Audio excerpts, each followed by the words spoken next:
What's going on, draft fans? Welcome into the Cover One Draft Weekly podcast. I'm your host, Russell Brown, and I said it.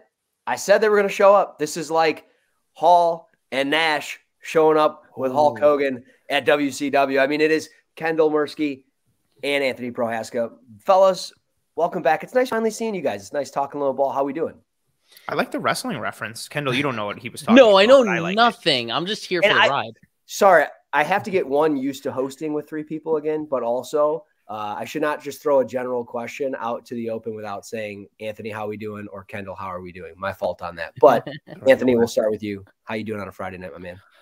I'm good. We were at the Senior Bowl last week. I'm still recovering from it. Still sunburned, still peeling. Bro, my left ear was so sunburned. I finally just got to the point where like my skin is starting to merge again, and I'm not just like red from here down on my cheek and my ear.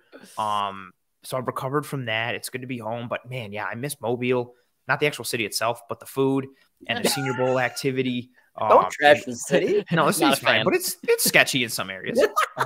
It's rough a little bit, but it was a good time. The South is different, man. Like it is. I've only been once. It's different. It's a different kind of like. I lived in New York for like 9.5 years, and I got like friends in low places, and I've been to some rough spots, and just none of that I felt like prepared me for what we were going through in Mobile at times. But it was a good time. A lot of great draft content, a lot of a great opportunity to see some of legitimately like the top prospects at a lot of positions going into the year. And then obviously there's the underclassmen portion, and it was a nice way to kick off draft season. And now here we are, as we start to really fully get into this piece here on Cover One Draft Weekly and start to move forward here for what's honestly one of my favorite times of year. Like I love free agency. I love the draft. I love college ball. So the idea of like scouting prospects and talking about fit and skill set, it's just a beautiful time. So I'm very excited to be here. Yes. Yeah, I'm with you. As you guys know, it's my baby. So I'm excited. Kendall? I think so. I don't know. Do college football? It's just his. Aren't you the CFL? Isn't it Russ CFL draft? Oh, that should be. I should do that. I should make just get super into the CFL. Just do a burner thing. I do like the Canadian Football League. Saskatchewan Roughriders. Let's go. Kendall, nice. My man, how we doing? Not bad, not bad. Wish I could have joined you guys in Mobile. We don't. Yeah, I'm sure you didn't. I've heard Kendall sucks, but I really do wish I could have been there. I feel like I've dodged it like 3 years in a row now, giving myself excuses like COVID and like all these other things. Like, oh, I don't want to go travel to this. There's risks involved, and this was like the first year I could have made it happen, and I couldn't swing it this year, unfortunately. But one of these years, I'm going to get out there with you guys. It's an awesome event, what it looks like. It's like there's so much to bring in, and I can't. My main question, I think, to you guys, and I've never actually had the chance to ask anyone about this with the Senior Bowl. How overwhelming can it be? And do you have to kind of compartmentalize your thoughts at times when you're watching what's on the field? Like, because there's positional drills going on. I mean, you can't watch them all at once, and you can't watch every player at once. So how do you guys compartmentalize yourselves and prioritize what you want to watch when you want to watch it? Russ, Anthony, I'll let you start. It was your first one, so. It was, so I went in kind of like thinking of a plan of like, okay, here's what, I knew the rosters, and I knew who I'd already watched on tape. I knew who I wanted to see more of live and in person. Of course, Chris Smith. Love guys I wanted to see more in person from who I'd seen on tape, guys who I knew of and had watched games of but hadn't watched tape yet. So I wanted to get a really good firsthand impression. But it honestly like is a lot at times, especially when like the trench battles are the best. Like watching one-on-ones for the offensive and defensive line so I'd be sitting there like watching, receivers and defensive backs, and I would just hear pads popping, and I would hear everybody going like, "Oh," and I would just be like, "Oh," like, and like want to go over there. That happened to me on day one right away. Like I wasn't doing trenches yet, and there was just battles left and right, and so I immediately just left that part of the field that I was on, and I was like, I'm refocusing. It sounds like so much FOMO. Like everywhere you look, you're just like, I really don't want to miss this. It is. And then you're seeing people post a clip of like, yo, here's this awesome rep from so-and-so. And it's like, oh, I was in the wrong group. Like I wasn't watching that at that point. It's very unique. Because watching it at home, everything you're seeing is curated to you by, ESPN, NFL Network, whatever. Like, you don't have the autonomy to choose, I want to watch this over this. You're just being force fed whatever the drills are. And so then especially it's with interesting. we got down onto the field, and then it was just like, I even kept going to Russ. Like, I was bouncing a lot of stuff off of Russ and being like, yo, should we go here? Or like, should we go do this? Because I was like just kid in a candy store, not overwhelmed and like too much stimuli, but like so pumped and wanting to see so much. I was like, there's a lot of options. There's a lot of options. And then especially when you're like down on the field, you don't have that same vantage point as if you're up higher. So you really need to get like close to the drills and close to the players. And that obviously impacts what you're able to see and what you're able to view. And so, once we got down on the field, my whole game plan changed. And I was bouncing, especially for the morning session of day one. It was just Russ and I from the team down on the field. So I basically was just like attached to Russ. And we were talking to Dame from the Draft Network, former Cover One guy. So we were chopping it up with him a bit. And Russ is a celebrity down there for real. Like, people would just like, who I'll be like, oh, there's so-and-so. And they'll just be like, hey, what's up, Russ? And I'm like, oh, Russ, you know that? Like, it's just like. Guy knows how to network. And so I was just hanging at Russ's side. And then Russ would introduce some people. I was like, hi, what's up? I'm Anthony. Like, and just kind of let Russ do his thing. And then just kind of like a dog chasing cars, figuring out where I needed to go. So once midday of day one, I was all right.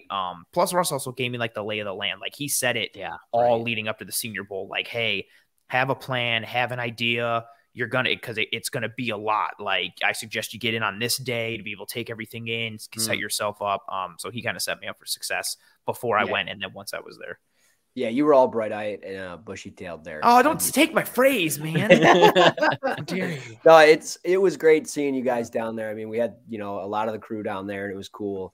And it was just great, getting to chop it up with somebody that really enjoys talking football and stuff like that. And, yeah, I mean, I will say, anybody that goes down there, it's a grind. I mean, I go in a day early and I go the day after practice, because once you get through that last day of practice, really the only thing you want to do is just go have beers. Like, that's what I want to do.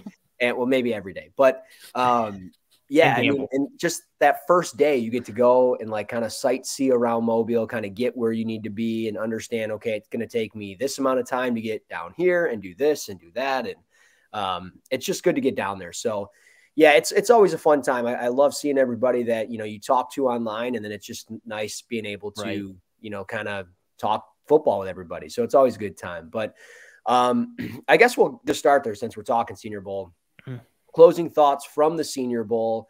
Kendall, I know you were watching it from afar, and things that you were seeing on TV and maybe watching some of the practices. What were some of the things that you took away from the Senior Bowl, or players that maybe stood out to you, or anything like that? Well, there were a couple of things. I think it was the American team's offensive line, and I thought they probably should have ran the ball just a lot better in the game. I was actually surprised at how we were literally saying that all week. We were like, the American line is going to dominate on Saturday. And they did kind of. It's not like that they didn't dominate. It was somewhat inconsistent domination, if you can kind of paint a negative on that, I guess. But yeah, I was just expecting a little bit more from them, which is a little upsetting as a group. But obviously there's a chemistry factor with the offensive line. You can't just throw five guys out there and expect them to work well together in, 3 days of practice. But like the Buffalo Bills. Right. Of course. But too soon. I am excited to jump into the tape on those guys. I've already watched a little bit of Wright, a little bit of Torrance, not anything yet on Avia. And then I think there was someone else. Was Bergeron? Schmitz on that team?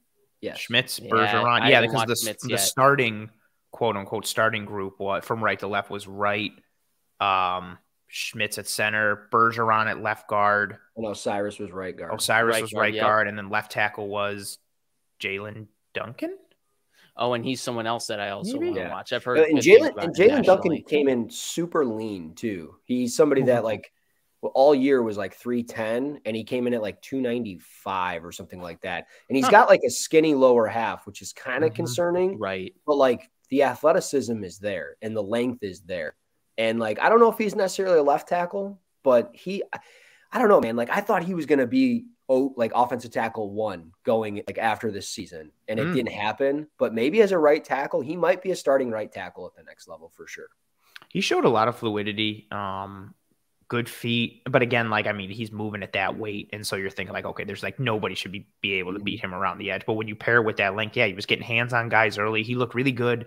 I think day 1 in individual, like it was just like rep after rep was just like, oh, there's like, at first it was like, oh, look at Jalen Duncan, and by the end it was like, oh, Jalen Duncan won a rep again, like, oh boy, like he just kept winning. Yeah, that American line was a big one for me too. Staying at right tackle, like Darnell Wright, I just came away. He had some over aggressiveness in his sets at times, and some of the things you see on tape too, like sometimes he'll get a little too far in front of his lower half, or his hand placement will be off at times, but you also just saw a lot of dominance, a lot of athleticism, especially for a guy who weighed in at 342 pounds. Like he had way more positive reps than he had rough ones. And that pairs with what you see on the tape. And dude was just like a grizzly bear out there at times, mauling dudes. And then for me to be able to speak to him after day 2 and just hear how insightful and professional his approach was to the game. Because, you know, we've said it a bunch, like, the mental game is what separates when you get to this point, even just at this point before you're even drafted, like when you're a really good college player, like, and then let alone get into the NFL, everybody's strong or fast or both or big and knows football and is good at football. Like everybody is in that bucket in some way, shape, or form. But what separates the bad from the good and the good from the great is the mental game and how you prepare and how you tie it all together. And, you know, I just asked Darnell Wright like a simple, like, oh, you know, I forget what my even first question was. And he just put a little nugget in there about film. And then I was like, oh, okay. So how do you what's your film process?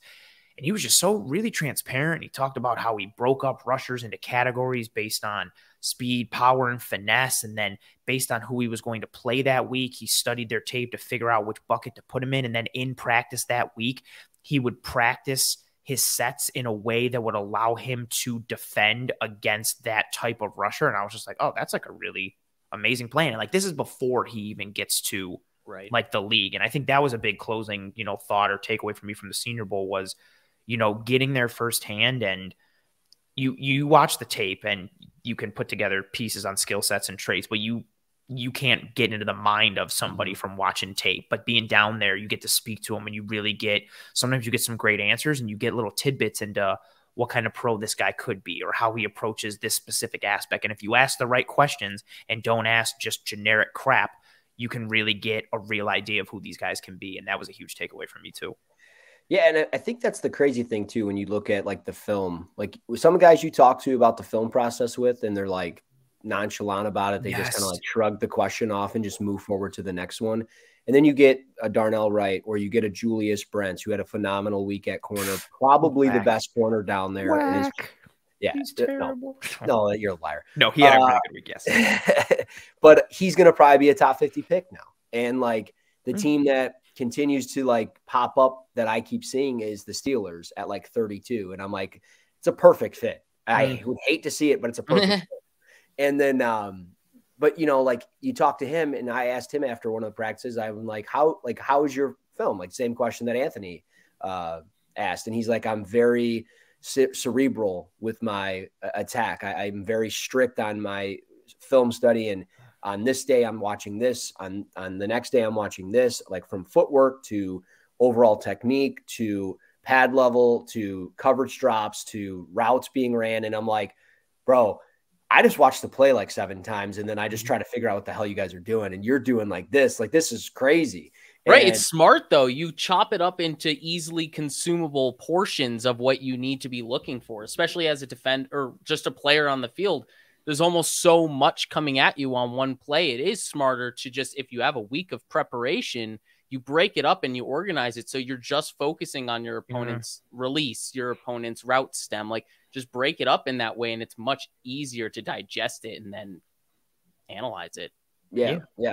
And I think, you know, another player too from the Senior Bowl that I think just was a step ahead of everybody as far as overall the group. And again, I don't think it was a great group, but I mean, Tajay Sharp from Tulane. I mean, he Tajay was Spears. Spears. I'm sorry.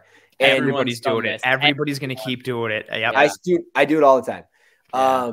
He's another one. And I mean, he's not a super big guy, but his ability to run routes is phenomenal. He was another one of those guys you get to talk to. And he's like, I study the game. I watch all these backs. I like do all this. And I'm like, dude, like, you're great at what you're doing. And like, I keep seeing Aaron Jones comparisons to him. Oh, wow. And I'm like, that is phenomenal. So I mean, I don't know, Kendall, have you watched anything of Tajay? I know. No, only Senior Bowl stuff. That's someone I'm definitely I definitely have queued up for sure. Him and two small school running backs I want to watch. Him and McBride from UAB.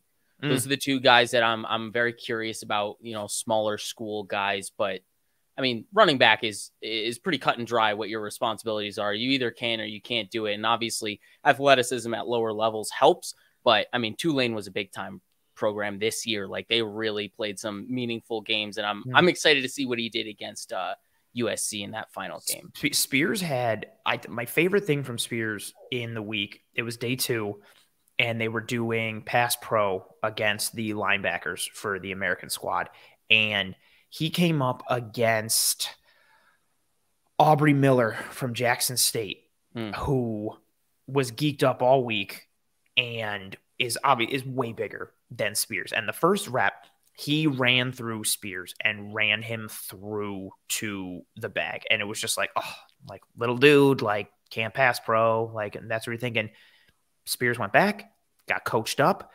Every single rep from then on, he lost, but he lost by less and less and less. And then like his final 3 reps, a couple against Miller again and a couple against the other backers, he won those reps. Like he got his head right in there. He stopped him. He anchored or he escorted him around. And I saw something like that, like the coachable piece, like being able to take something like if you mess up, because everybody's going to mess up or everybody's going to lose a rep, but your ability to take what a coach has taught you or told you just one time and then incrementally improve, like again, it was small sample size, but for in a 10-minute span, he looked like a completely different pass protecting running back in those 10 minutes against against the same people. So there's less variability. It's not like he was competing against lesser talent.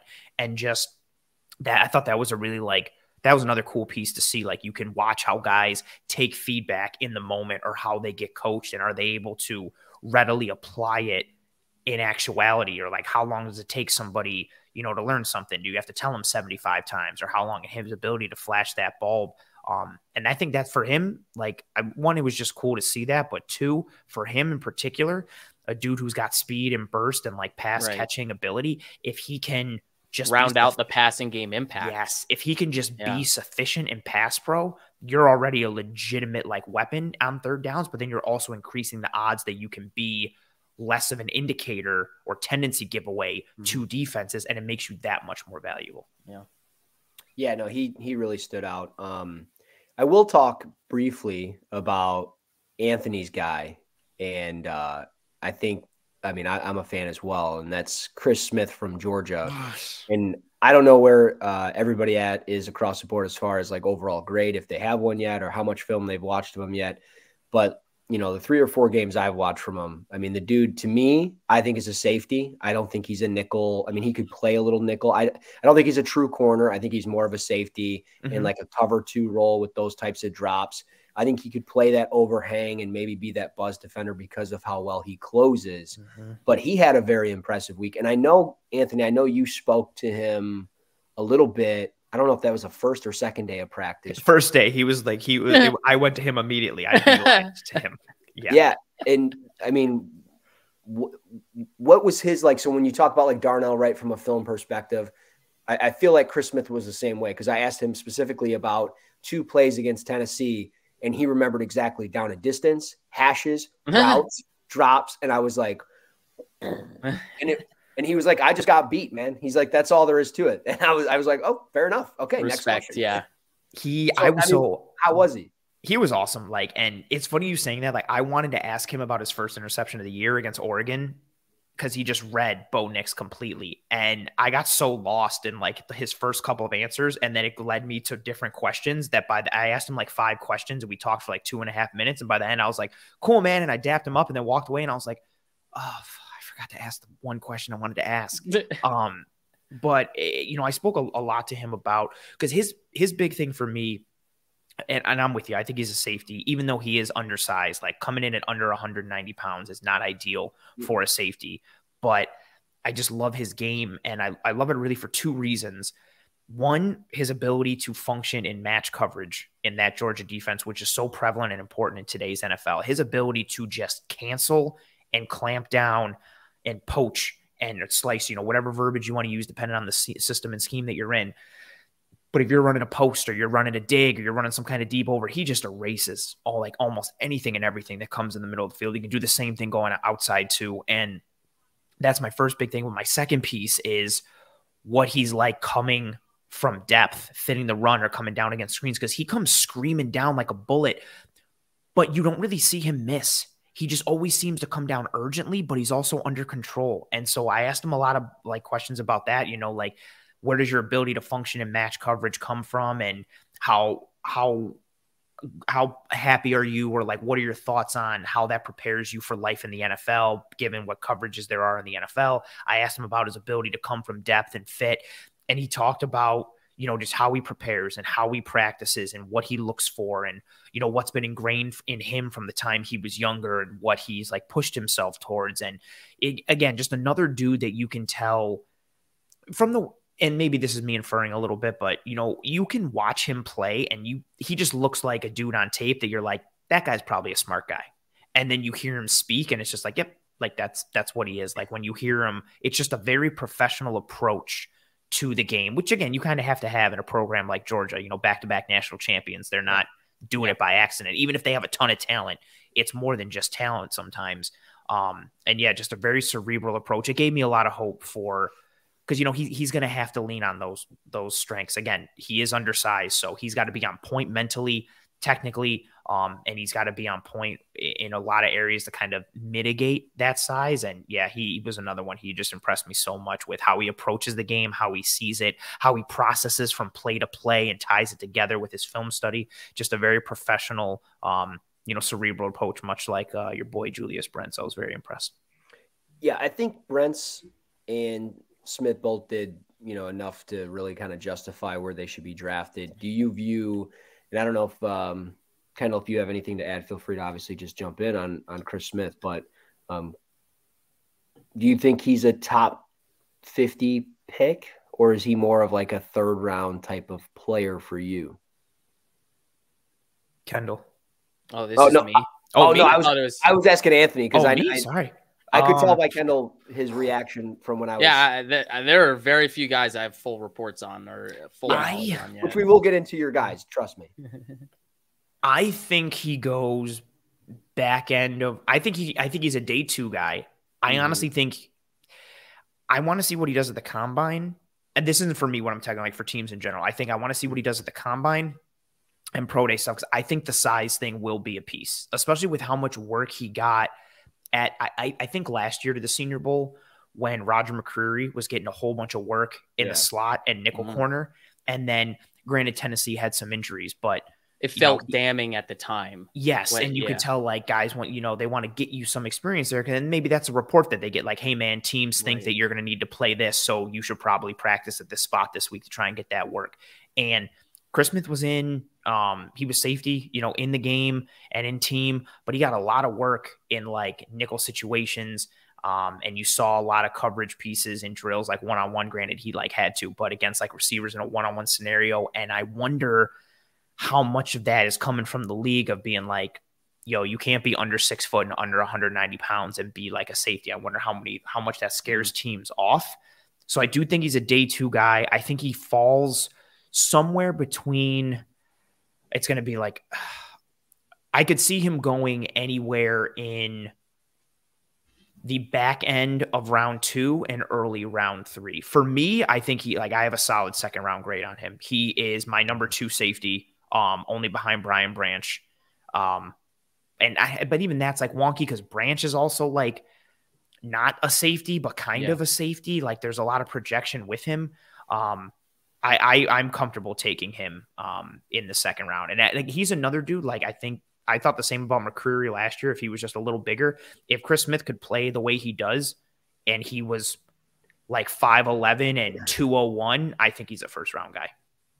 Yeah, like that's enough for people to clear the threshold on measurements. You can't be that good. Like, he's really good on the back end. Like, again, you can watch him, the way he reads the route distribution and the way he collects receivers that come into his zone. Like, he's very thorough in his coverage. And even there's times too, like from a speed perspective, granted he's getting beat, but watch him line up over Hyatt against Tennessee, and Hyatt's running verticals and Hyatt gets the step on him, but it's only by like a couple steps, and Hyatt's probably going to run a low 4.3 or maybe under. And the fact that Chris Smith like just keeps up with him, right? That's when you compare it to exactly. Like, he runs by everybody, but Chris Smith is able to keep up with him a little bit. Yeah.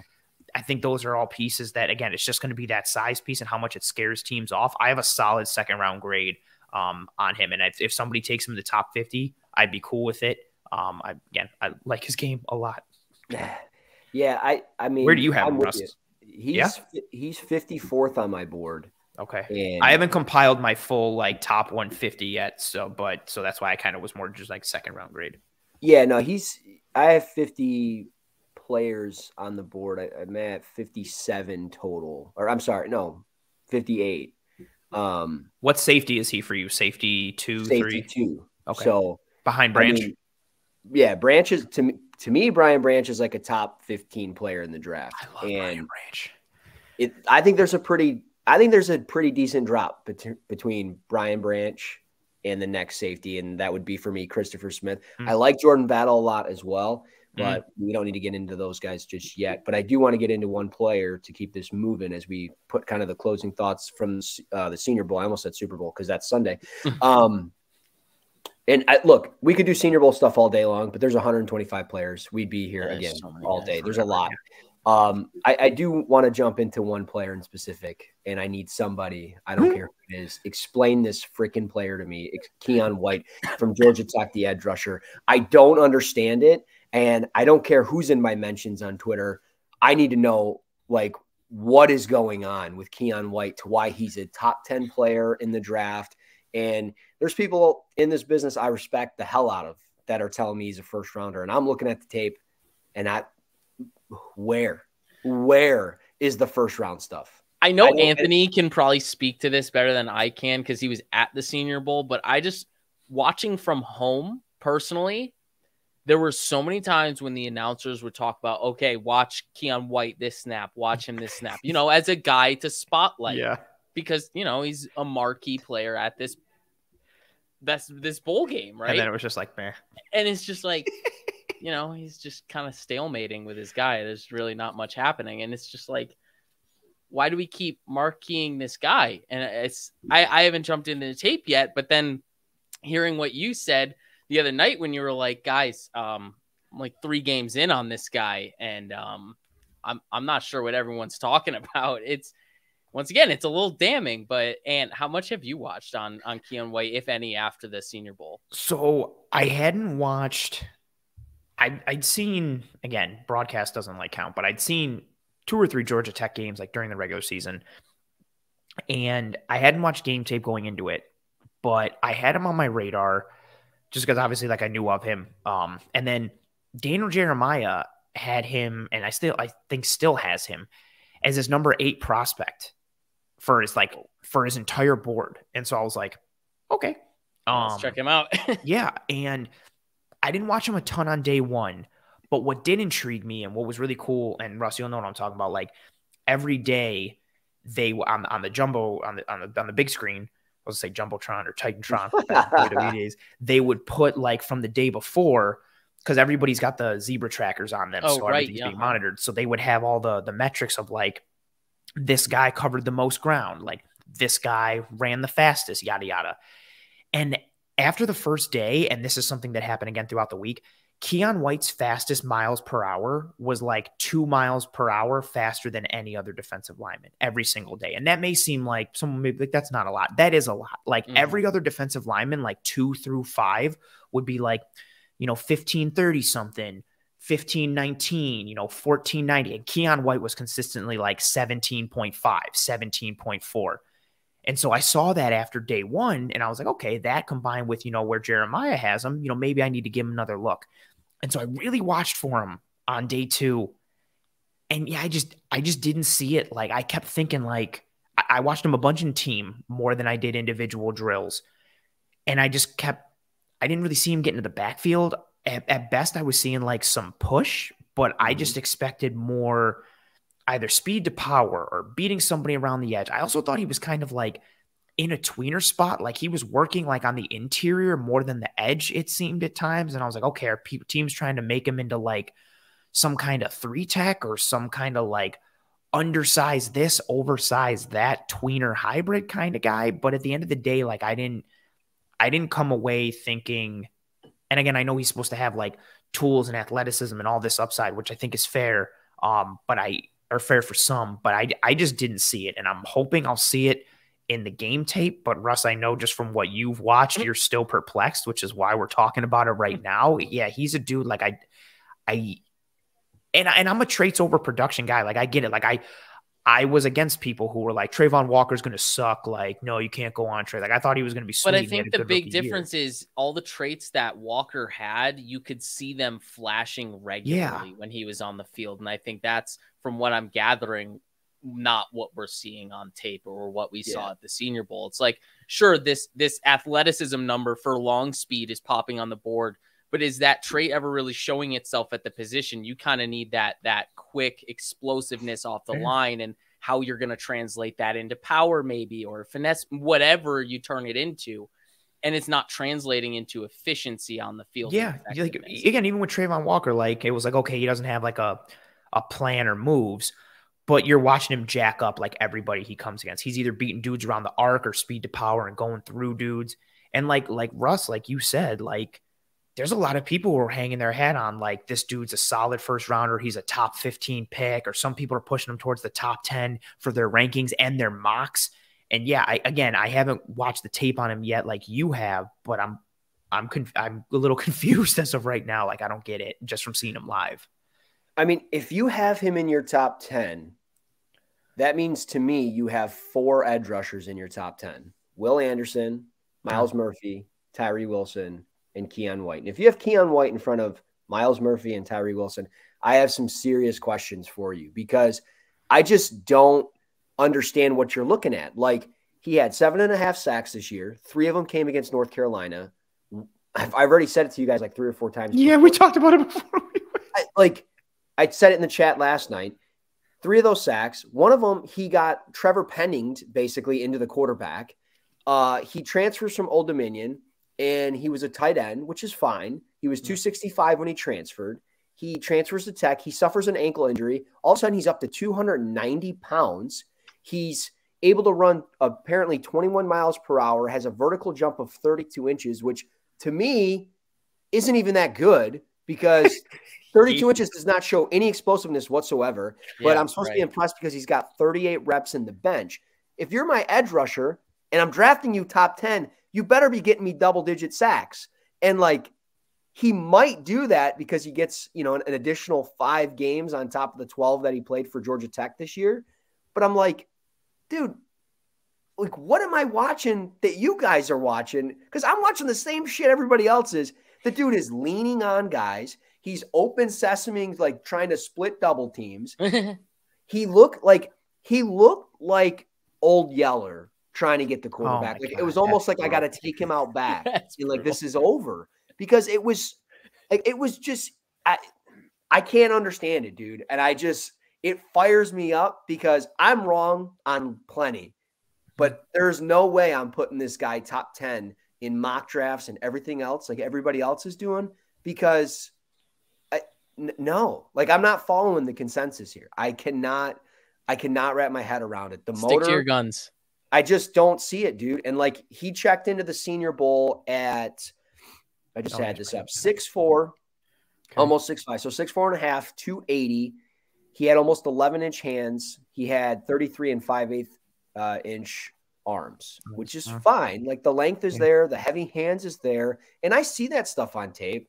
And maybe he's more of a odd front, 4-eye, 5 technique. That's fine. Yeah.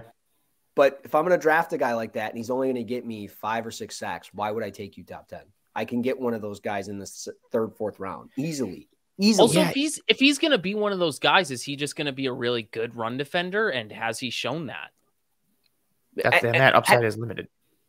Yeah, Right. I mean, I think he can be a solid run defender. I don't think there's any. Does that mean a top 15 pick is merited just because you're a good run defender on the edge? And this isn't like I don't want this to turn into like a Bills thing, but like this reminds me of Carlos Basham. Like, yeah. I was thinking the same thing in my head. And I was like, I'm not talking about it's a fair comparison, though, in terms of like the archetype. Yeah. I'd wait. Like, you go from 290, you're supposed to be playing down at 265, 270. Why are you 20 pounds heavier? Like, it doesn't make sense to me. And nobody can sit here and say, oh, he's chiseled. No, he's not. He's not. He's not. Chiseled as Sidney Brown. He's got like 2% body fat. I don't think Sidney Brown has ever had like a donut or a pizza roll like in his life. Like, yeah, no, I bet you he has, and he's just gonna piss you off even more. That guy's eating whatever he wants, and he looks exactly like that. Yep. Or I was thinking back to remember Chad Johnson, like all Chad Johnson ate and like eats McDonald's all the time, but he was still this like phenomenal athlete. Yeah, Sidney Brown was cut from granite. It was insane. Yeah, I always go to, and Russ, you'll like this. I've always subscribed to the, I've verbalized it differently, but Mel Tucker.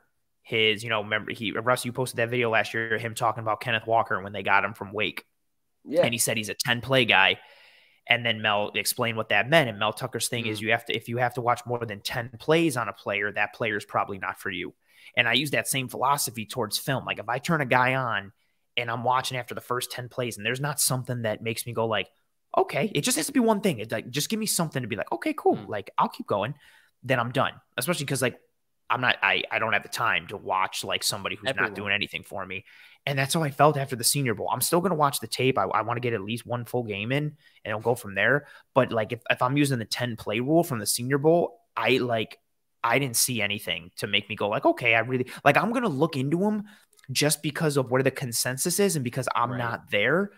But that's really what I'm more intrigued about. I'm not as much intrigued about the prospect as I am why there seems to be so many people the disconnect is correct, because I don't get it. Like I genuinely at this point, I genuinely don't get it. And Russ, like I trust your eye and knowing like we were talking to DM, the three of us the other day, like you were game after game, and you were like, I don't understand. Like, dude, where is the twitch? And I'm not trying to be that guy. Like I'll never be a guy that rips on a player and wants him to fail. I'll never. I want these guys to succeed. I mean, bro, to everybody out there, I've had Charles Omenu as a top 25 player. He's not a top 25 player. Hung my hat on that. Just was one of those guys, though, that was long, powerful. It kind of sounds like a Keon White, right? And just a solid rotational run stopper that might get the occasional sack. Keon White might do the same. But there are 4 guys ranked ahead of him just on my board alone that I'm looking at. Nolan Smith from Georgia. Way more. Who people keep forgetting about. We want to talk twitchy. Okay, a lot more twitchy here. Lucas Van Ness, who is kind of like more power than anything else. Bills archetype. He is a Bills archetype. 100%. But he's got a little bit more flexibility in his game than I think Keon White provides. He has potential. Exactly. And that's the difference between those two guys is like the lean, athletic cut build and then the potential to work off of that with there is like a little bit of pliability to his game and how he bends around the edge, and it's rare. You don't see it a lot, but when he does it, you're like, oh, okay, so it's there. You just have to dig deep down into that bag and really go after it. Because like you said, it's power mostly from Van Ness. Yeah. And then you have Derek Hall from Auburn, who there's a lot of power, speed to power in his He's game. Another dude, talk about like chiseled. Holy hell. Like what an impressive dude is, like built like Godzilla, but like cut like Sidney Brown. It was unreal. Bro, if Keon White would have came in looking like that, I would have been like, okay, makes sense. And that's what I kept hearing about this like physical Marvel type of dude. And I was like, oh, Keon White's going to come in. And I was like, where's Keon White? And then I was like, I saw somebody in a Georgia Tech helmet. And I was like, that can't be him. And then I was like, oh no, that is him. Yeah. Like if you just anything to make you bite or take the bait a little bit, just pull you along. Yeah. And then the last one is Isaiah Foskey from Notre Dame, who was obviously I thought he was a little meh during the Senior he's Bowl definitely week. a little meh, but I think I'd take his meh over Keon White's guy. I almost wonder if this is an overcompensation from the miss on Amenhu. Like this idea that, you know, a similar type of player and how they like to win, what their bread and butter is. He's scarred for life. Yeah, if you get scarred from that and it kind of makes you judge a certain type of player in a different light now. No, and the same way with guys that like resemble the play style of Hakeem Butler when he came out of Iowa State. Big swing and a miss. We're all scarred on that one.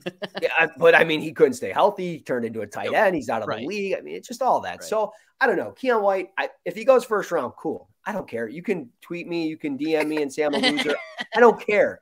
I mean, because let's be honest, there's not 32 first round picks anyways. There's maybe 15. Yes. I was talking to it was Thursday night. I was talking to Joe Marino, the Draft Network, and we were, you know, out and just, you know, chilling out, and we were talking ball and stuff and like talking prospects, and we were like, 15, maybe 16 players. Half of the first round deserve first round grades. Everybody else is very, I don't know what you're getting. And that's why we're seeing the Lucas Van Nesses of the world and the Keon Whites in this draft. We're seeing Dalton Kincaid. In most drafts, Dalton Kincaid, very good player, but probably not a first rounder. I love Dalton Kincaid, but like, is he a for sure first rounder? I don't know about that.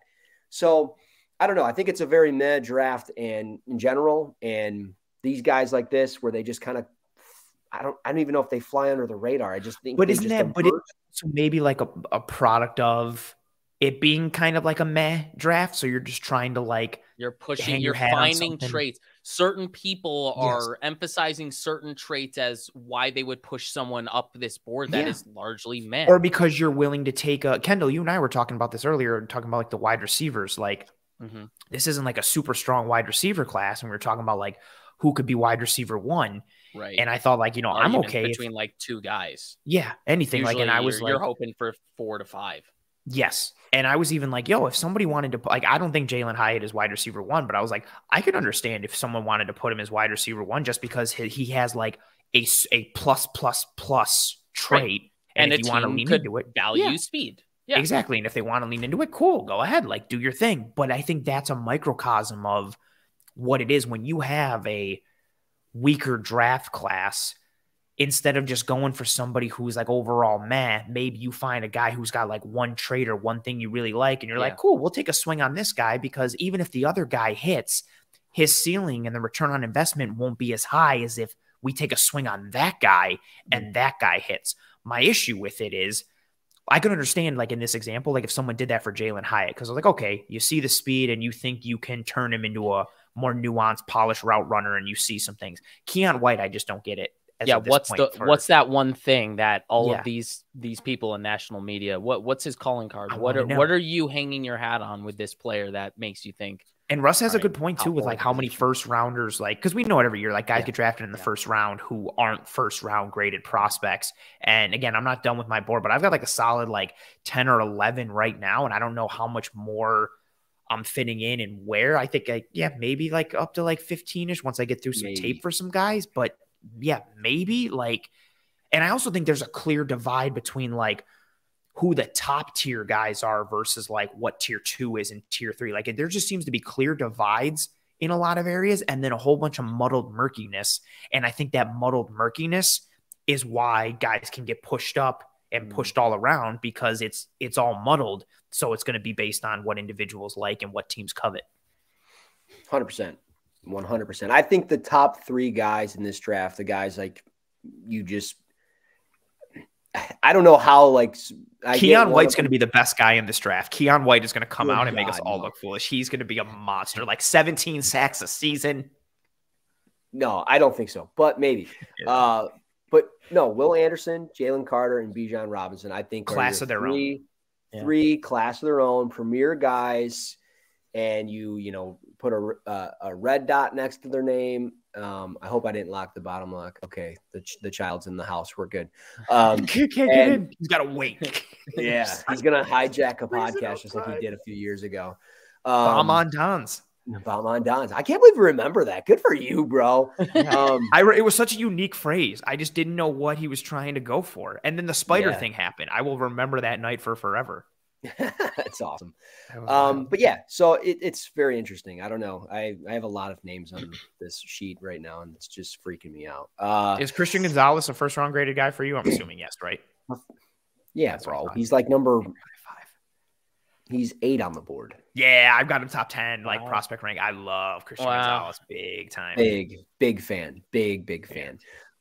Is he corner 1? He's corner 1 for you, right? Yeah. Okay, same. Yeah. Dude, don't spoil the board. Don't spoil the board. Sorry, bro. Mock Draft 1.0 is dropping on Monday, so we'll see.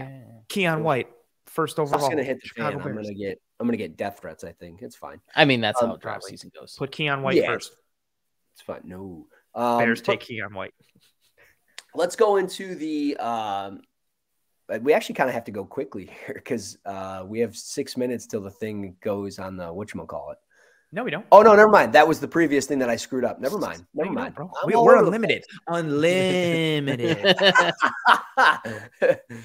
Somebody's got to put that in there. Russell Wilson, Mr. Unlimited. Kendall, that sounds like a you job. Yeah, find a way to get that in there, Kendall. I don't know how to do that. I couldn't even do Don't ruin the show, Kendall. All right. Next segment, Kendall sucks. Oh, we're back. Never goes away. Just kidding. It's always going to stick in there. But yeah, I mean, the key to tonight was, we could put a bow on the Senior Bowl. We could talk a little Keon White. We could talk Christian Gonzalez. But just really wanted to sit down and talk some ball. The last couple of days, our little chat that we've been talking a lot of different players, and it's been a lot of fun.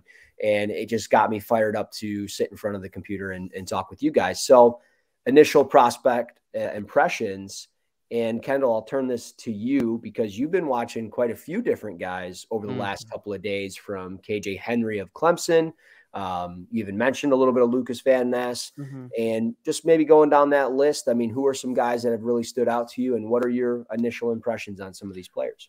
Well, I have 4 guys at edge pretty much wrapped up, and it's kind of a weird position, especially, with the lens of Buffalo Bills, that I'm kind of going through this with. I want to find someone who's a little bit more in between this mold of power rusher, can't bend. He's only going to be bull rushing and stopping the run, setting the edge, and Von Miller. I want to find this home in between these two archetypes, because there aren't going to be a lot of guys that are built like Von Miller that are going to be as effective as Von Miller has been. You have to be special to win at that size. And let's be honest, he's a pretty slender guy, but he makes it work, and he has a lot of length, and he has a lot of power with that build. So it's rare to come by that. So it's, you're going to have probably more luck if you find somewhere in between those. I started with Will McDonald, and I was finishing him up today. And I want to know what you guys think holistically about him, and then we can get on to like Van Ness and Henry. But McDonald's he's very interesting to me, not even from Anthony. The first thing that we talked about was alignment and how he was used at Iowa, and the fact that they have that 3 down front, and he was playing off-ball linebacker sometimes. Like he does some weird stuff in terms of alignment. But when you have him at 5 tech or wider, or even in a 2-point stance, you really get to see what he's made of as a pass rusher. And I keep hearing all of these great things about him as a pass rusher, but really more than anything, you can see potential in the repertoire and the amount of moves that he has.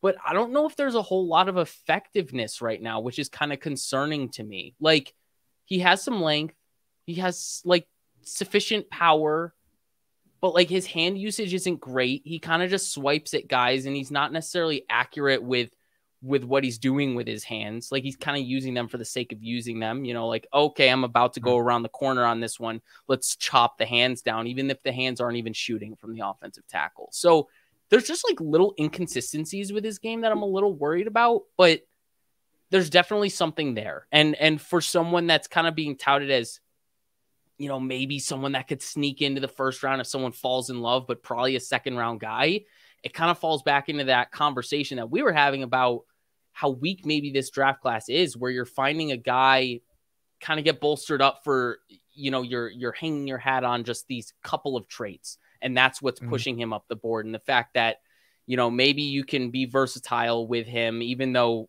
it probably wasn't ideal for him at Iowa State. He shows he can do it, right? Check that box for whatever it's worth. But then you can also see at times great off the line of scrimmage, but other times maybe not so much. So it's just kind of really inconsistent for me. And what was I don't remember the player that you were talking about this with, Russ, but you said your note on him was just efficiency ? And that's kind of my question. That was Henry. Okay, so perfect. Yeah, Henry kind of falls in this bucket too. But that was kind of how I felt about McDonald. It's like the traits are there, but he's not being effective with his opportunities, and specifically with his opportunities as a pass rusher when he's 5 tech or wider. I don't know if you guys saw similar stuff though. Yeah, I mean, I'll start with Will McDonald here. I think he is super, I want to say super talented, because he is talented, because he's been asked to do a lot of things, and he comes in and he does it, but he just doesn't do some of those things very well. Like putting him down in a 4-point stance makes no sense to me. Yep. He's got a lighter frame. He's going up against somebody that's almost 100 pounds heavier than him. He's going to get bullied. That's high school ball right there.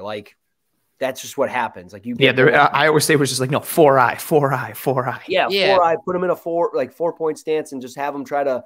And he gives up a yard and anchors every single time, and it's like that's not good enough. Right, but he was somebody that never could keep his shoulders square when he would be down in that position. So I'm with you. If you widen him out, stand him up, and you get him in one of those types of defenses where he can truly be that pass rush specialist, right? I think it's a big benefit to him. He's got a great spin move. I hate the spin move, but it's effective for him. And I mean, you can get him in that role.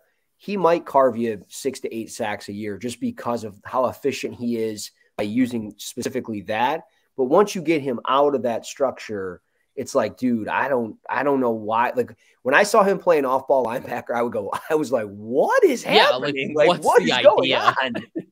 I got a 240-pound linebacker that's played edge rusher his whole life. What am I doing? Yeah. And that's just, I mean, that's Iowa State for you, though, right? That garbage-ass 3-3-5 defense where they want to use speed and do weird things. And, cool, do your thing, dude. But that's why the Big 12's folding. That just is what it is. It was wild, seeing him because you see the frame. So the first thing I came in with was the frame and his production. He's got 34 sacks in his college career. That's super legitimate.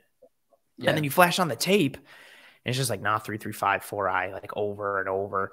And it's weird watching him when he's out on the edge or in the 2-point.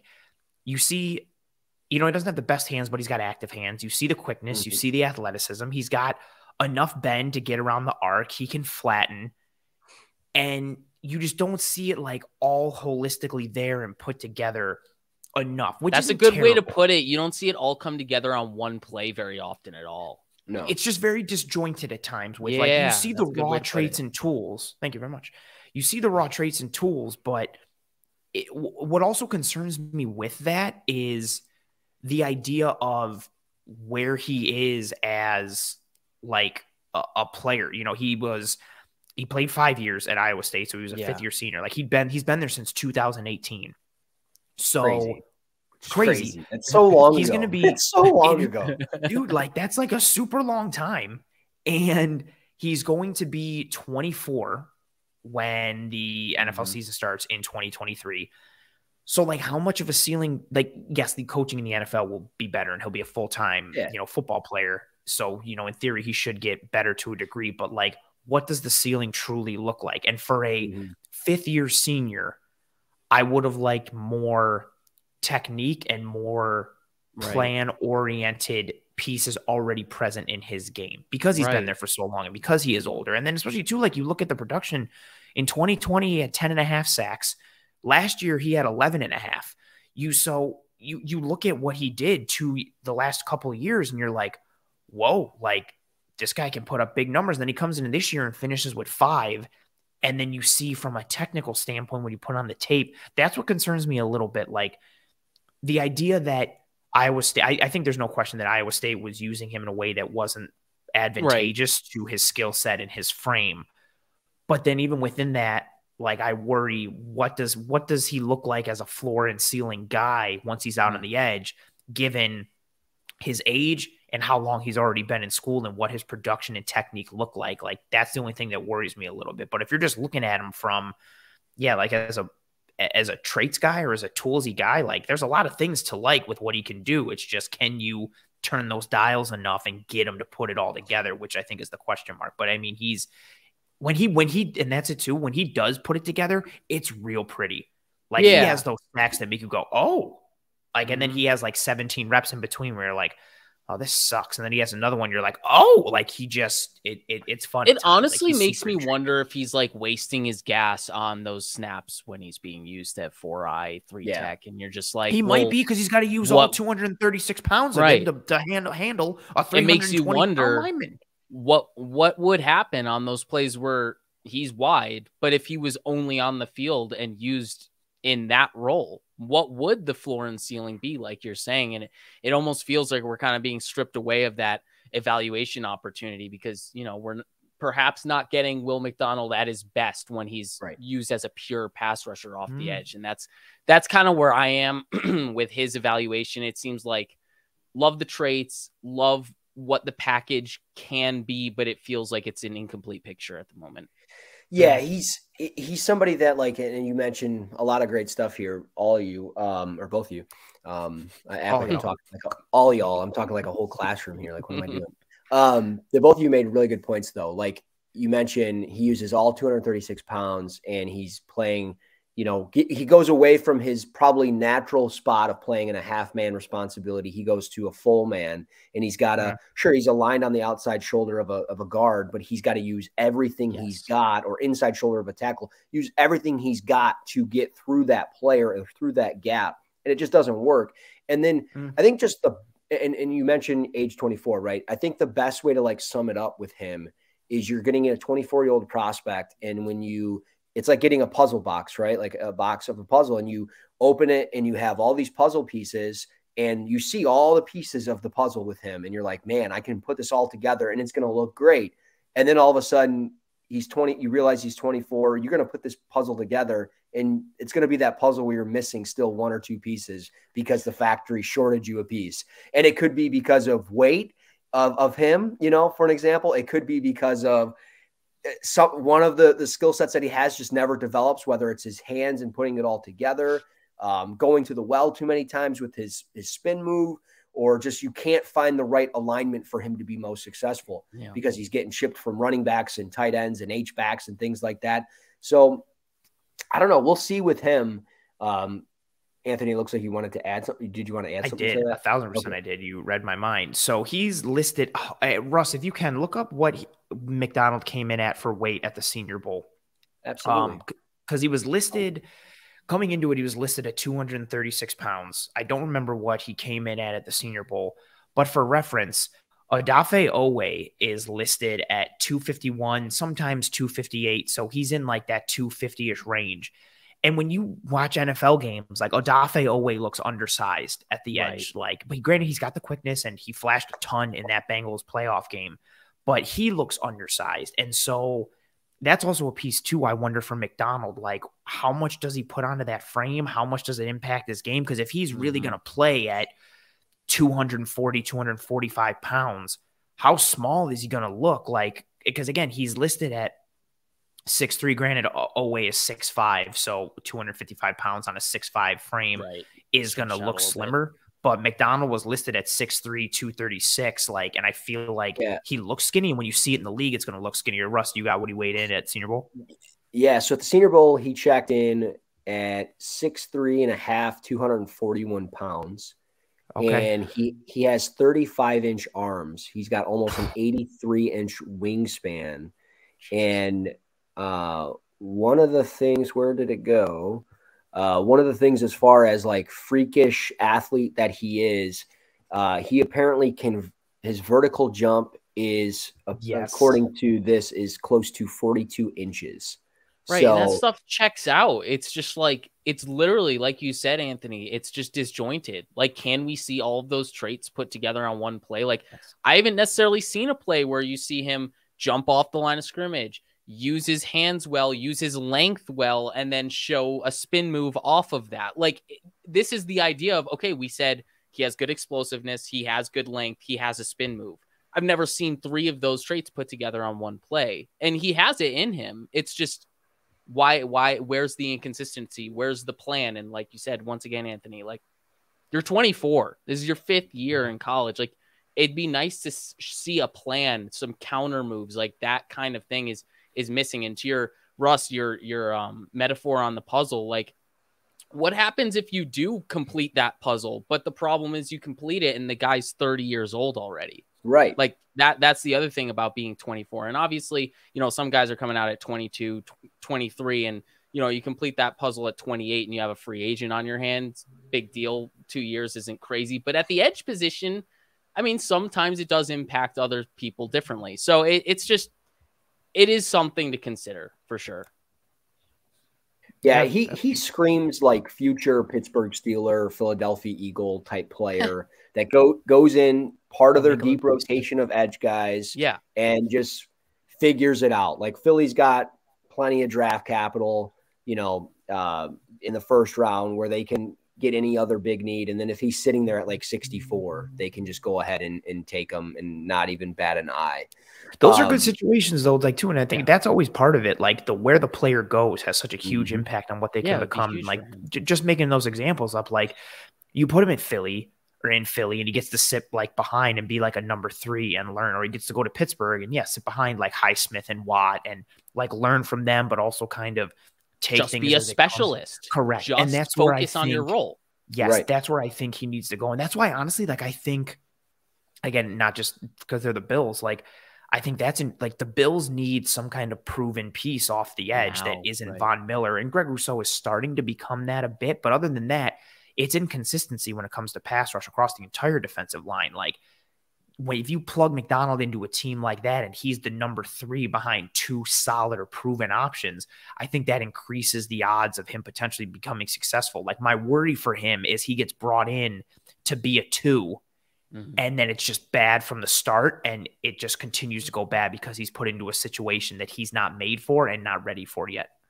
Right. Not to get too Billsy, but that's kind of why I'm a little skittish on him because, with Von Miller still recovering with the ACL, if he's drafted at the position we're suspecting, he's going to be asked to be that too, more likely than not. And if he's not, I mean, he's coming in to sub out Epinesa or Boogie Basham. That's exactly what it would be. Like, and either way, I mean, that's a lot of responsibilities for someone that we're talking about. He needs a little bit of time to just focus on his role.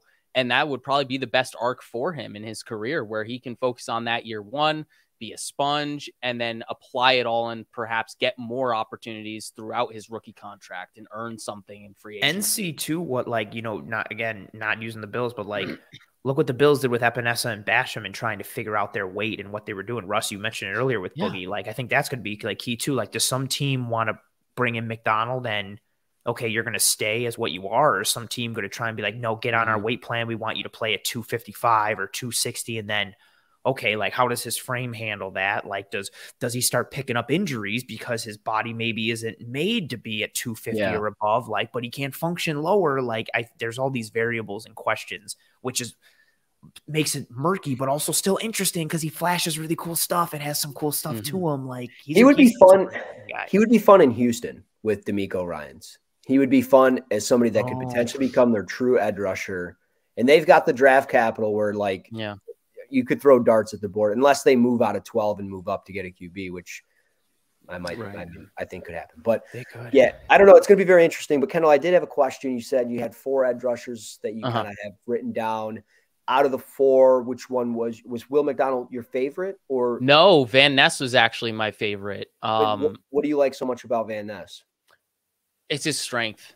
Like, he's just so strong. He can win in one way, and that, in a lot of ways, as scary as that is, sometimes, someone getting caught in their ways and they're just like, I know I can win with power. I don't need to work on other stuff. That can be concerning, but it's also really nice to know that, going up against guys like Paris Johnson and Dawan Jones, and he can still bully those guys. I mean, it's very encouraging. Granted, he was someone that was kind of used as a specialist at Iowa, so technically he was fresh when he was on the field.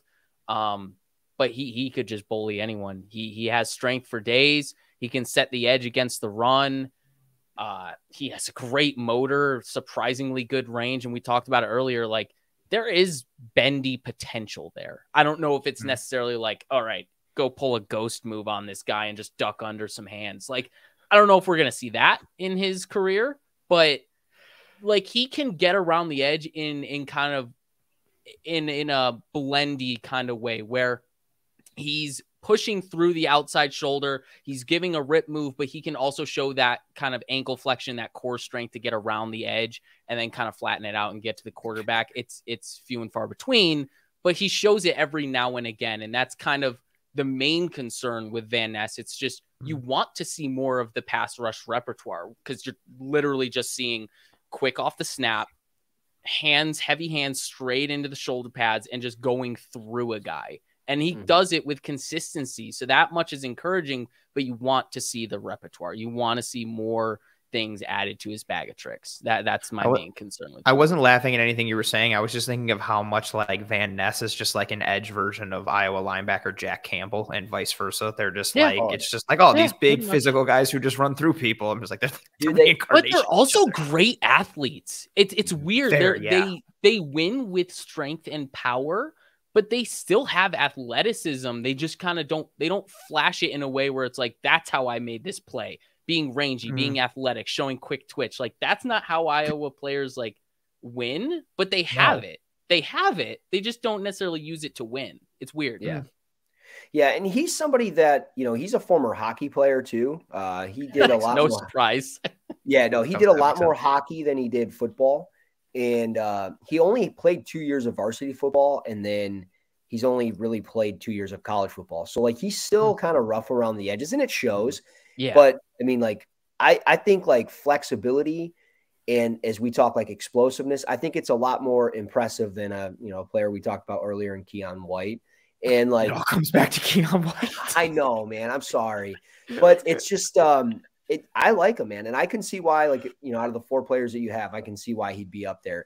I don't understand like the top 10, like top 12 stuff I see. Yeah, like, that's a team falling in love. If that happens, that's a team falling in love with the idea of what he can be. If you put it all together, someone who's only played the position for 4 years, like you said. Yeah, and I keep seeing like Houston at 12, and that would make sense because of D'Amico Ryans. But I'm betting on the coach being successful. But if he's not, then Lucas Van Ness loses his coach, and then we don't know what happens. So I don't know. I think it's pretty risky, but I like a team like Minnesota. I think would be pretty interesting. I think that Dallas would be interesting with their system too. Playing him in their system, asking him to kind of play a little bit not as wide, and asking him to be part of that 3-man down front and kind of plug up run gaps because he's certainly capable of doing that. It would be an interesting fit for him. It would be, with Brian Flores, it would be interesting. Even though Brian Flores took a strong liking to Derek Hall, I'd be very curious if Derek Hall ended up being his guy in the first round. We'll see. Van Ness seems like the type of dude who, like, in theory, I mean, I guess a lot of these guys you could say this for, but I think legitimately he'll be a better pro than he was a college player. It's just how much and in what way. Like, I really think like his better days are ahead of him. It's just how much and in what way and like what do you get from him? Thinking about you putting him on the Vikings, I don't know why, but because of the 3 down front thing, it kind of makes me think about Zach Allen. I think there's a lot of comparisons in that way to Zach Allen. Granted, how he was used in Arizona was just really weird, and how everyone on that front was used in Arizona is really weird. But they have similar skill sets. Like, if they're used not as, nose tackles at their weight, but if they're used as ends in a 3-man front, it seems like they could translate in a very similar career arc. Yeah, I'll have to pull it up. I'm pretty positive I have a play clipped on my computer that says Lucas Van Ness, Zach Allen. I fairly confident. That's like wild.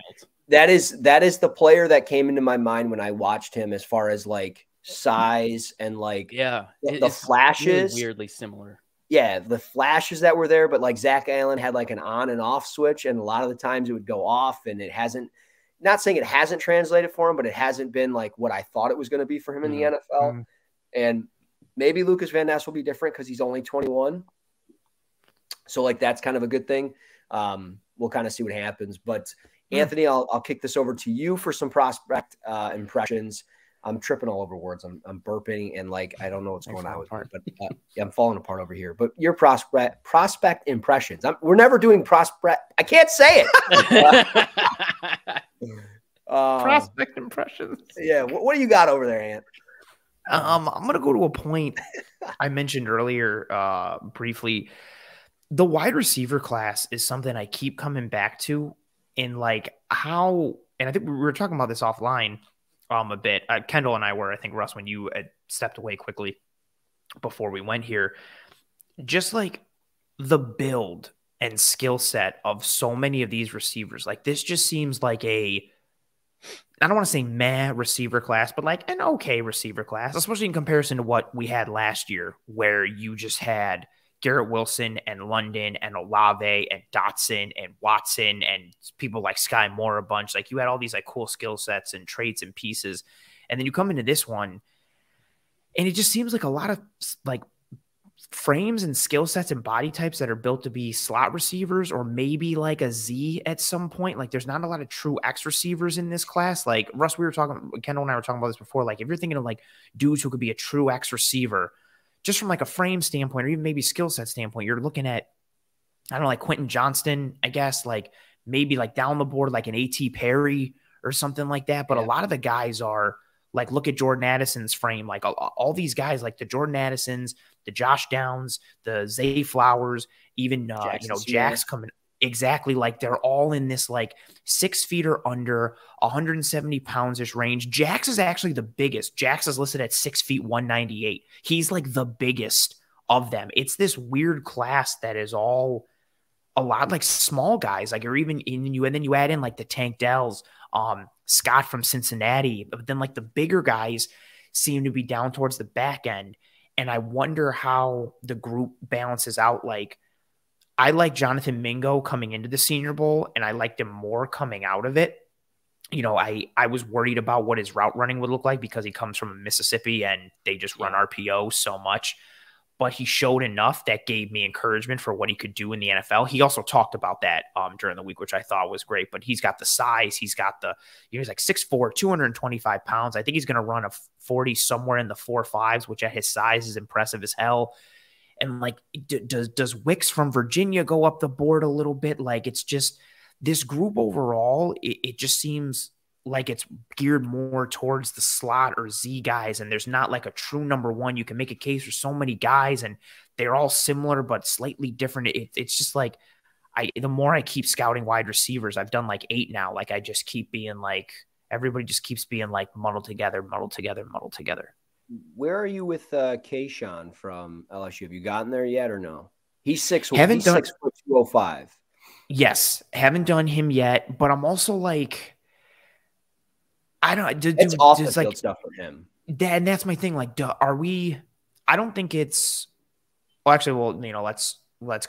I don't think he's from a talent standpoint and a skill set standpoint, right? And I'm not saying their off the field issues were the same. Is he higher ceiling than George Pickens or less for you? Ooh, man. Right? Because that, and why you think that over, I'll go like why I'm thinking of it, like, because it just, I watched a bunch of LSU games this year and I didn't come away as impressed as I had hoped I'd be, given like, I mean, he was preseason wide receiver 1 for a ton of people. And then whether it was on-field stuff or off the field, I just feel like he didn't put it together. And again, I want to watch the tape to see, but especially for a year where, as the year went on, LSU started to put more and more things together. Yeah, but it just seemed like he was not putting things together. I think that scares me a little bit from an off the field standpoint. And I don't know if the on the field talent merits that, given, the circumstances, but the Pickens comparisons are going to be there. And I asked that because, again, all it takes is one team to not be scared off. And then you get like George Pickens had a solid rookie year and it looks like he's only going to get better. But Booty scares me a little bit.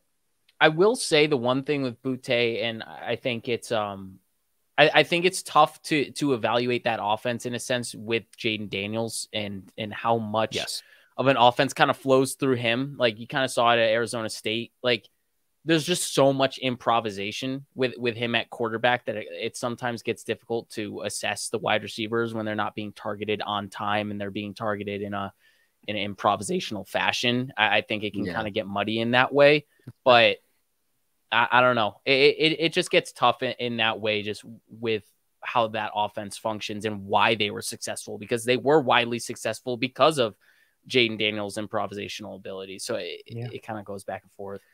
Yeah, I mean, just off my board, and last year there was gonna more than likely be more players on last year's board than this year's board.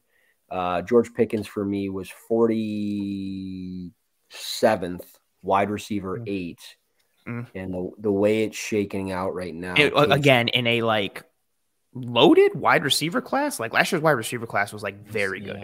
Yeah, no, very good. I mean, yeah, it was a very good class. I had first round grades on Jamo, Garrett. Oh, I forgot about Jameson Williams, Olave, and Drake London. So the top 5 guys I had first round grades. Same. Dotson came into, I had a second round grade on Dotson coming into it. And as the offseason progressed, I just kept liking him more and more and gave him a first. So I think if George Pickens was in this draft class, is he wide receiver 1? Not for me. Who was wide? So where would he fall, you think? Top 3? He would probably be top 3 or 4. Okay. It would be I'm a big Jordan Addison guy. If you took Addison and put him in last year's class, where does he fall for you? See, boy. That's what I'm talking about. That's a tough one. That's what I keep doing with this class. I keep thinking about it, and you shouldn't compare classes, but I keep thinking to like what we've seen as of late and the types of skill sets and body types and what you can get. Who would you rather have, Jahan Dotson or Jordan Addison? Oh, that's not fair. You're asking my heart. I know. Without knowing what you've seen so far in the NFL. This is a question just pure prospect? Yeah. Oh, Addison was such a polished route runner already. Not that Dotson wasn't. Dude, that's a tough one. That's real. That is a tough one. Bro, I wasn't expected to answer such hard-hitting questions on this one. This is like the opening thing of the offseason. Damn. I have to – and I'm only one game of tape into Addison, so maybe that's why it skews it for me. Right now, I would say Dotson, but it's very close. I do think What about you, Kendall? You got anything or no? I haven't watched Addison yet. I've only seen some stuff with him with Pickett, and I don't think that's the full picture with him. So, and most of that was broadcast. What are you thinking, Russ? I need to know your answer. Oh, he was stalling. He was trying to get more time. I was like, man, yeah, I think I would still go. I think I'd go Dotson. Okay, but so Dotson, right? Which good answer. But no, even if you didn't, right? The fact that we're having this level of consternation, that means, and I feel like based on what I've watched from games this year in the first game of Addison's I've watched, I feel like he'll end up being my wide receiver 1. But that's also the point. So was Dotson wide receiver 5 for you last year? Yes, sir. So then and same for me. We're sitting here talking about if wide receiver 1 this year would beat out wide receiver 5 from last year, let alone everybody else down. Then you start getting into, okay, where does Hyatt fall? Where does Josh Downs fall? Where does Zay Flowers fall? Who are you liking and where? Where does, Kayshawn fall? All of these. And that's what I keep thinking about with this class. Who are they? Where they fall, skill sets, frames, and all the pieces in between. It's a class that I keep struggling to try and tier off. Last year, I felt it was easy, first tier, second tier, round 1, round 2, 3, 4, so on and so forth. This year, I'm struggling to figure out who's in what tier and who is above each person in each tier. Yeah, it's definitely fair. It's a tough group to tier. I mean, it's just a very, I don't know, it's very blah. From wide receivers and really all over the board. You have your guys that okay, this is my guy. I know he's the best of the bunch in this position group, whatever. But yeah, it's very interesting. Have you both watched Quentin Johnston? Have you enough to because I don't know. Oh, because I don't know what to do with this guy. I really don't. I keep hearing that from like people who like I've talked to in DMs and stuff, and it's the same. Like the more people have watched Quentin Johnson, the more it's like, who is Quentin Johnston? Right, like he is an X receiver. Yes, you can design screens to him. He can run vertically. He can run after the catch. But like, I don't know if it's like another prospect from years past that like is giving me a bad vibe, or if it's just I love Jordan Addison that much, and I still like Jackson Smith a lot. And I think the biggest thing with Jackson Smith is like the groin hamstring thing. Like, yeah, I clipped a play of when he got tackled, and I don't know if this is when it started, but it wouldn't surprise me. Like, and I can send you guys the clip, but like he gets tackled on one of these plays early in the year, and like his body's over here, and like to start, and it ends up like from this year, it might have been Notre Dame, but it like ended up like over here, but like the bottom half of his body was still over here. Like it was not a good looking tackle, and like I don't know, like it was a very weird dynamic. And I live in Michigan, so like I hear about Ohio State all year long, and like people feel like does he even love football? Like, because it felt like he kind of quit on Ohio State because he played the 3 games or whatever it was, and then he was nowhere around. And things I've like dug up because I did like radio shows in Columbus and stuff like that, and like they were like, he's not even at the facility, and it's like, well, did he like quiet quit on the team? Like it's very odd with him altogether. And again, I'm not at the facility, so I don't know, but he's just interesting, and I like what he provides because I just feel like his skill set. When we talk about like edge rushers and like versatility, he's incredibly versatile with what he can do from jet motion to orbit motion. Like the orbit motion stuff that I see from him, and just to be able to catch it and run is impressive. And then the route running ability in itself is like solid as hell. So I think there's 2 guys, and I said this to Joe Marino and Kyle Krabs, like I mentioned on Thursday at the Senior Bowl. There's 2 guys that I think go in the first round for sure at wide receiver, and it's Jordan Addison and Jackson Smith. And then I don't know what happens after.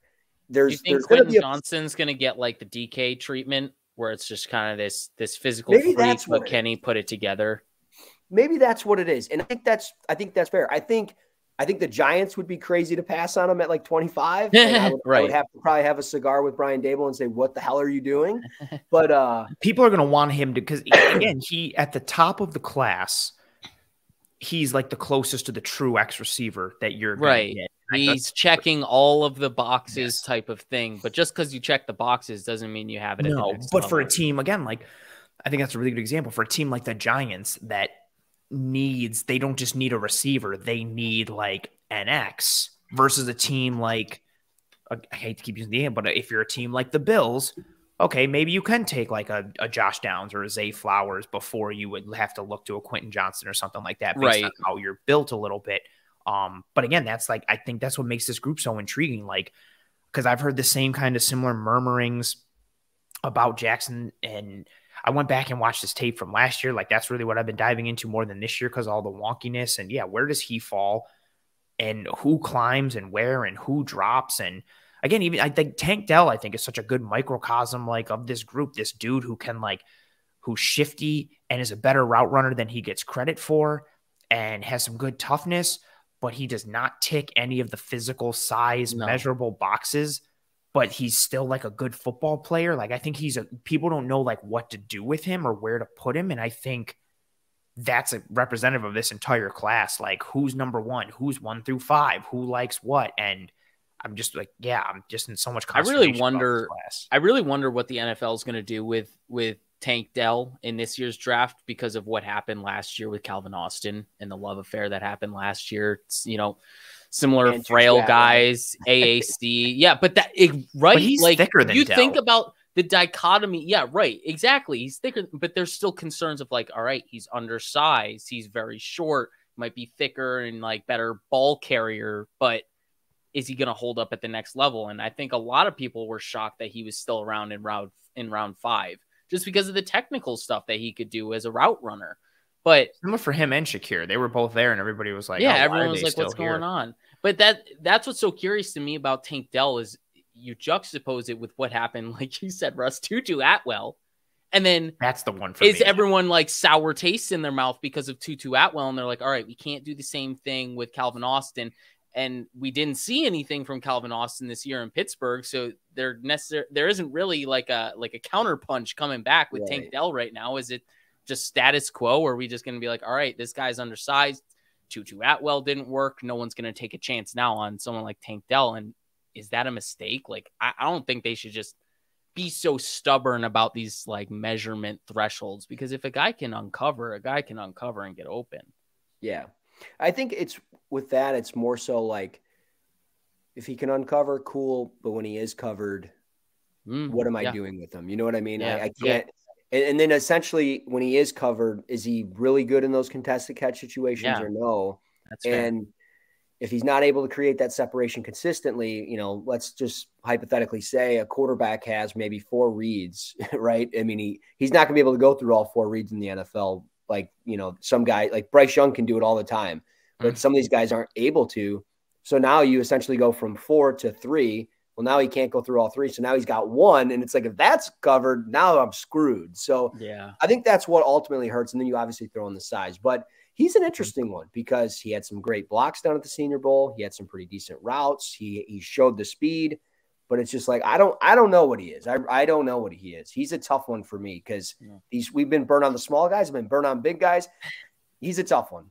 Yeah. And it's a shame too, because I do like what I see on tape, even though a lot of what he does is all like routes with vertical stems. So you're seeing nines, you're seeing corners, you're seeing hitches, and then some digs. He knows how to sell vertical routes with. He showed more deception and ability to sell with pace and body language than I thought. Like, so I was happily impressed when I watched 3 full games of his.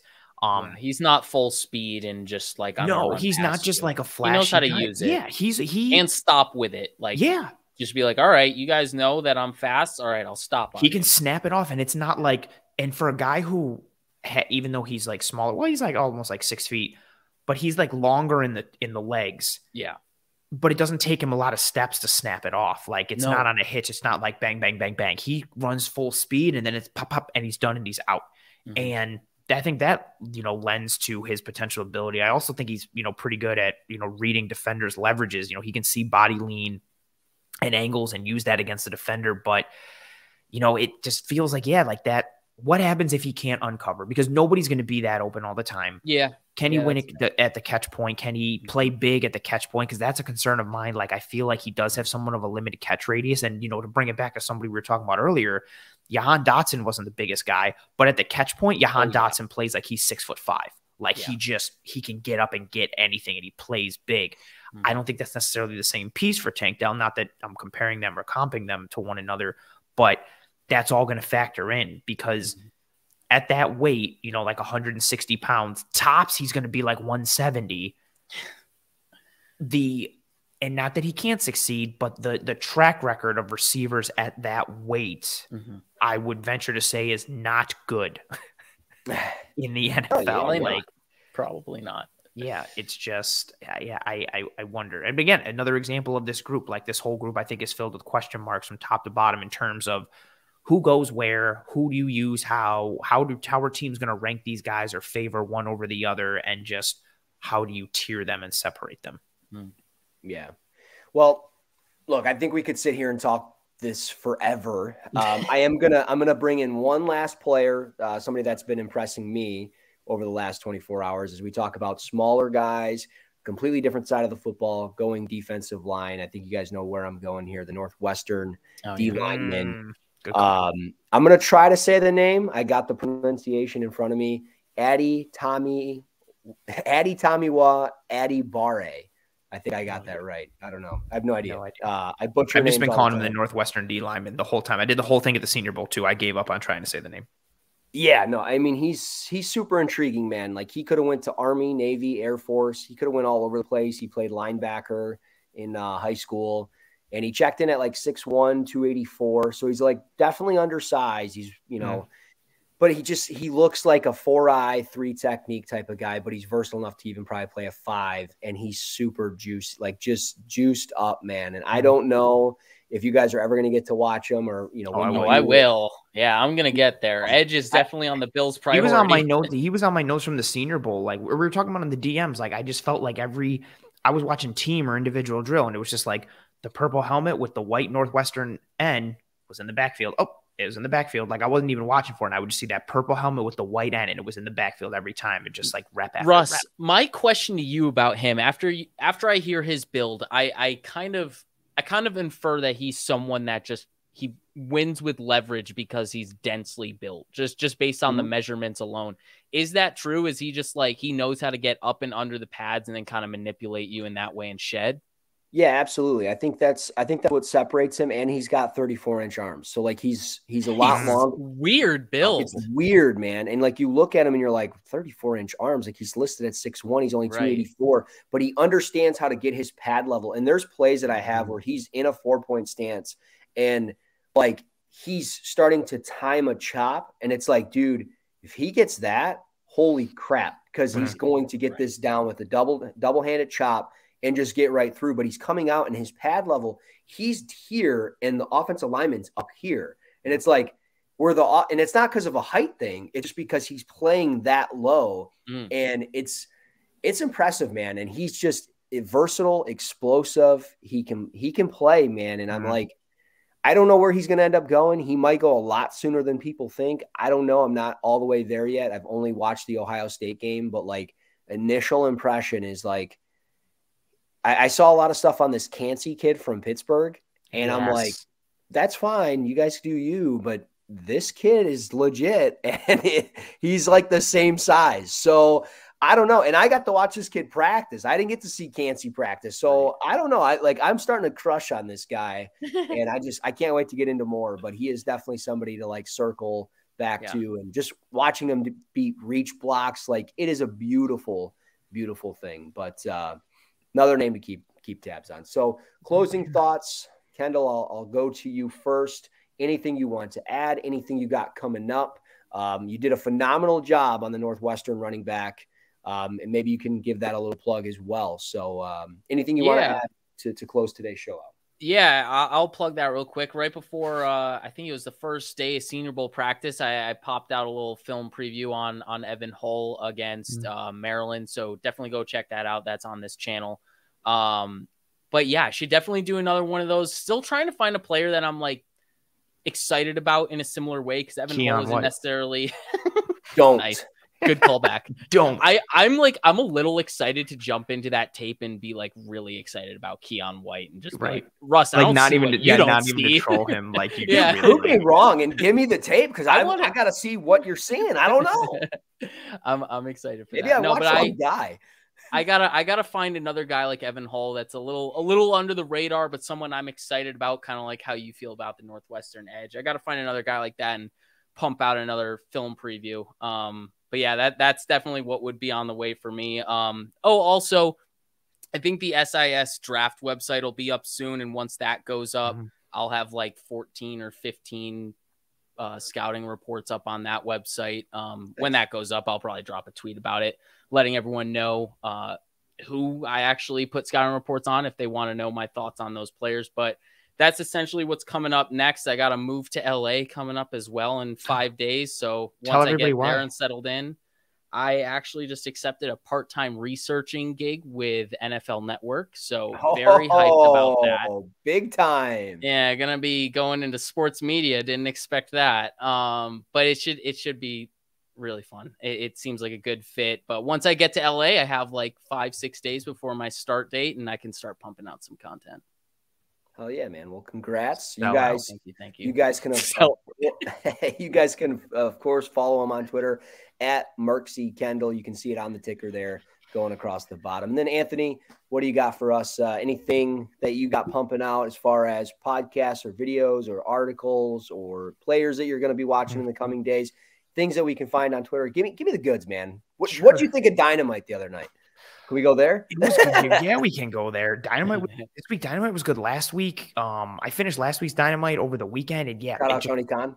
Bro, yeah, shout out. I got to speak to Tony Khan at the Senior Bowl. Like, that was the top of the top. That was the bomb on Don's for me. Like, I love the Senior Bowl and the food and the practices, but Tony Khan was there and I got to speak to him and he was like real. Like, we talked about like actual stuff behind the scenes, like stuff that I feel like he shouldn't have been talking to me about, but he was just so cool and open.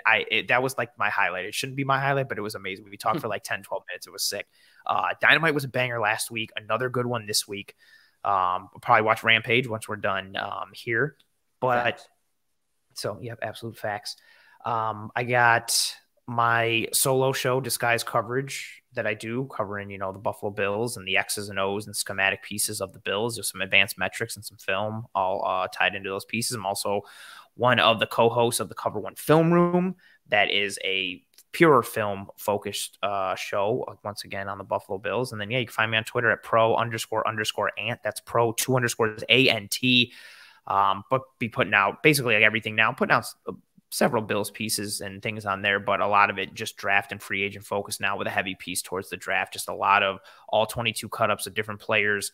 I'm finishing wide receivers ideally this weekend. So I got one more game of Jacks I want to watch. And then going into Addison, I've already done Downs and Zay Flowers and Tank Dell and Mingo, several games of Jacks, a couple games of Wicks. But I want to get to A.T. Perry. I want to get to Scott and a lot of other guys down the pike. And then, you mentioned a guy, I really want to get into Kalijah Cansey. Like, I keep hearing this buzz about him, and I was waiting to do D-line, and I might just do him as a one-off and just see what all the buzz is about, because I'm hearing, like, and not just because of Pitt, I'm hearing, like, Aaron Donald comps for this dude with how he just doesn't get moved and is just in the backfield all the time and things.